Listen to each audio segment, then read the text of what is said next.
கிறிஸ்துவுக்குள் பிரியமுள்ள சகோதர சகோதரிகளை, பலன் தரும் தேவன் எபிசோட் 1595 கர்த்தரை துதிக்கிறேன், மகிமைப்படுத்துகிறேன்.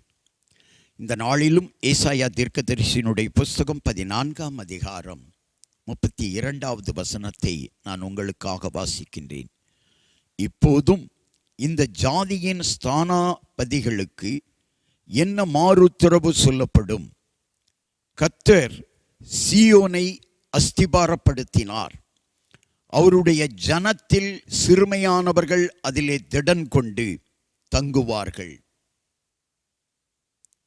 கர்த்தர் சீயோனை அஸ்திபாரப்படுத்தினார். அன்றைக்கு சீயோன் என்று பதியப்படுத்தப்பட்டிருந்தாலும் இன்றைக்கு கர்த்தருடைய பிள்ளைகள் வாழுகிற ஸ்தலம், ஊழியம் பண்ணுகிற ஸ்தலம், தொழில் செய்கிற ஸ்தலம் அஸ்திபாரப்படுத்தப்படும், ஸ்ட்ராங் ஆக்கப்படும். இதுவரை நடந்த ஆட்டங்கள், இதுவரை ஆடிக்கொண்டிருந்த ஆட்டங்கள் எல்லாம் முடிவுக்கு வருகிறது. உன் தொழிலிலே ஒரு நல்ல அஸ்திபாரம், உன் வியாபாரத்திலே, உன் கடையிலே, உன் வேலையிலே நல்ல அஸ்திபாரத்தை கர்த்தர் போடுகிறார். ஒருவேளை இதுவரை நீ சிறுமைப்படுத்தப்பட்டிருக்கலாம், ஆனால் இன்றிலிருந்து கர்த்தர் உன்னை திடன் கொள்ள வைத்திருக்கிறார். யோசுவா விழுந்து கிடந்த பொழுது கர்த்தர் அவனை பார்த்து சொன்ன காரியம், பலங்கொண்டு திடமனதாய் இரு என்று சொன்னார். ஏன் தெரியுமா? நான் உன்னை விட்டு விலகுவதும் இல்லை, உன்னை கைவிடுவதும் இல்லை என்று சொல்லி அவனோடு இருந்த காரணத்தினாலே நான் உன்னோடு கூட இருக்கிறேன், திடன் கொள் என்று சொன்னார். இன்றைக்கும் சிறுமைப்படுத்தப்பட்டிருக்கிற மகனை,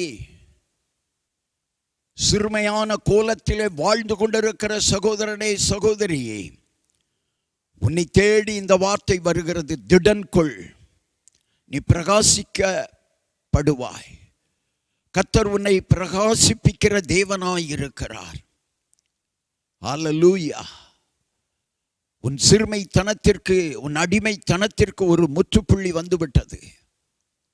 நீ விடுதலை ஆகிறாய், நீ உயர்த்தப்பட போகிறாய். தேவன் உன் தொழிலை, உன் வியாபாரத்தை, உன் கடையை, உன் வேலையிலே உயர்வை கட்டளையிடுவார்.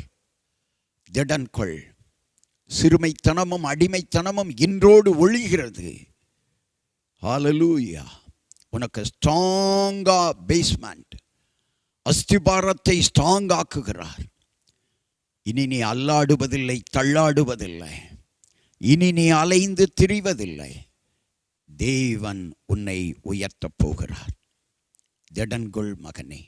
கண்களை மூடி ஜெபிக்கலாம். எங்களை நேசிக்கிற நல்ல தகப்பனே, இன்றைக்கு யார் யார் தள்ளாடுகிறார்களோ, யார் யார் அலைந்து திரிகிறார்களோ, யார் யார் மனவேதனையோடு இருக்கிறார்களோ, அவர்களை பார்த்து சொல்லுகிறேன், திடன் கொள்ளுங்கள், நீங்கள் உயர்த்தப்பட போகிறீர்கள். உங்களுடைய அலைச்சல் இனி வராது. இனி நீ அலைந்து திரிவதில்லை, இனி நீ தள்ளாடுவதில்லை. உன் தொழில் தள்ளாடாது. கர்த்தரோ உன்னை உயர்த்தி விடுவார். கர்த்தரோ உனக்கு ஆதரவாயிருப்பார். தேவனுடைய கரம் உனக்கு துணை நிற்கும். தேவனுடைய மகிமையின் கரம் உனக்கு துணை நிற்கும். கர்த்தர் உன்னை உயர்த்துவார், உயர்த்துவார், உயர்த்துவார். திடன் கொள். அஸ்திபாரம் உனக்காக கர்த்தர் ஸ்ட்ராங் ஆக்கி விட்டார். இனி நீ அலைந்து திரிவதில்லை, இனி நீ தள்ளாடுவதில்லை. இயேசு கிறிஸ்துவின் நாமத்தில் ஜெபிக்கிறேன் பிதாவே. ஆமென், ஆமென்.